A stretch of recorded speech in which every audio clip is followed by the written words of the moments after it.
আসসালামু আলাইকুম। আশা করি সবাই ভালো আছেন, সুস্থ আছেন। আলহামদুলিল্লাহ আমি ভালো আছি, সুস্থ আছি। আজকে নিয়ে আসলাম আপনাদের জন্য মজাদার নিহারি রেসিপি। চলুন শুরু করা যাক।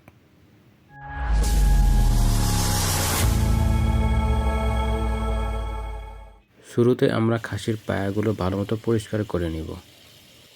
ভালোমতো ধোয়ার পরে খাসির পায়াগুলো একটা বড় পাতিলের মধ্যে নিয়ে নিব, যেন সিদ্ধ করার জন্য।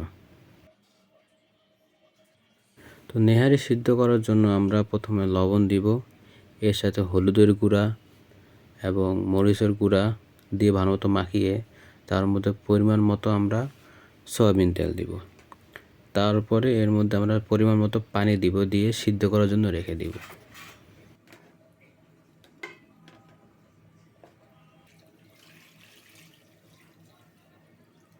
নেহারিটা অনেকে একদিন জাল দিয়ে রান্না করে খেতে পছন্দ করে।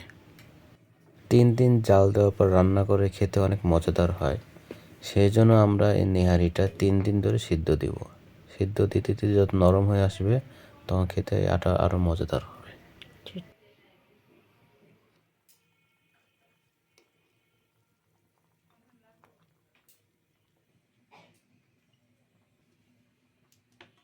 এই পর্যায়ে আমরা বড় একটা পাতিলের মধ্যে সয়াবিন তেল, তার সাথে তেজপাতা, দারচিনি, এলাচ দিয়ে কিছুক্ষণ নাড়াচাড়া করে নেব।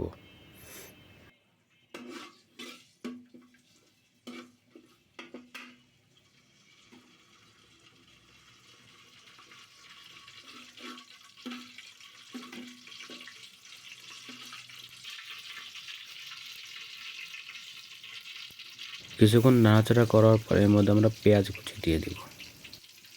বাদামি হওয়া পর্যন্ত আমরা পেঁয়াজটা ভালো মতো নাড়াচাড়া করে নেব।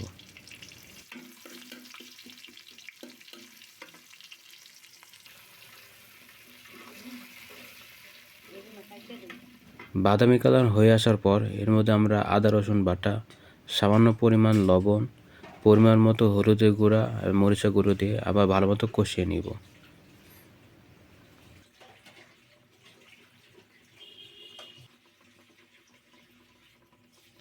নেহারির ক্ষেত্রে আপনি মশলাটা যত কষাবেন তত খেতে মজাদার হবে।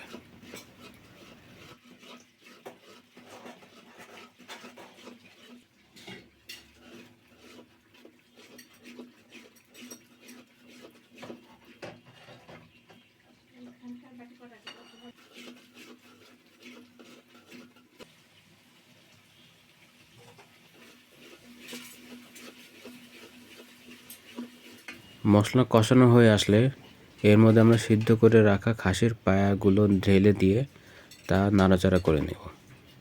কষানো মশলাগুলো যেন খাসির পায়ের ভিতর ঢুকতে পারে সেই জন্য ভালো মতো নাড়াচাড়া করব।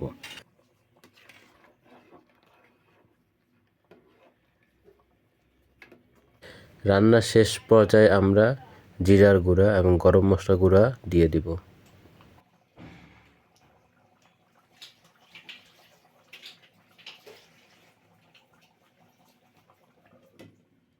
আলহামদুলিল্লাহ, হয়ে গেল আমাদের মজাদার খাসির নেহারি।